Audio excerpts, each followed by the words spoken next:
We are living in the real Groundhog's Day. People are hungry to break up the monotony of life. Life goes in such a circle that we find it necessary to do things to make it feel like we are not going in a circle. The circle we are stuck in is even worse than just the circle we are stuck in, because first we are stuck in a circle. And then we create a distraction circle to ignore the circle we are stuck in. And then we are stuck in a distraction circle, while going in a circle we are trying to stay distracted from. Life can be good when there is consistency, but consistency does not necessarily create guarantees for life to stay consistent. I have found that life has this way of dragging us from day to day, and it does not matter to life if our life gets better or if our life gets worse. I do believe God cares. I have always felt that God cared, which has created much confusion of why we would be stuck in such a vicious and repetitive and monotonous cycle of existence. Why has every human being been stuck in a different circle that repeats itself? Because we have created time, and time tells us we are going forward, and that things are always new. But if you remove time, it really is the same day every day without the trick of time.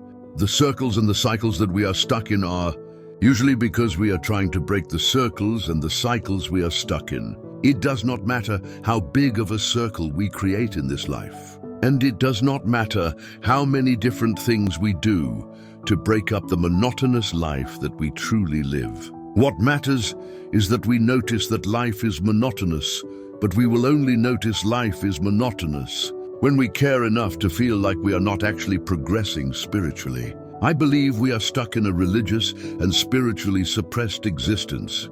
Why would it be worth anybody's time to help anybody truly spiritually progress?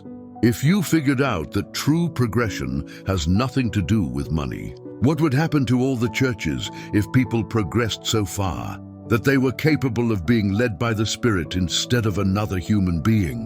What would happen to societies if people progressed to a spiritual level that no longer depended on the lower cycles and circles that we are stuck in on a daily basis? What would happen to life? And how would it change if the circles that we chose to keep were of a higher vibration, and there was less of a necessity for lower vibrational circles that we stay stuck in? We choose to live at a lower vibration because it's easier, and keeping the circles that we are familiar with helps us feel comfortable and consistent. We will never truly progress as long as we choose to keep the lower vibrational circles and the consistency of lower vibrational circles. If we have to go in circles, I would choose the higher vibrational circles that take me to a place that is more vibrationally free and full of spiritual energy.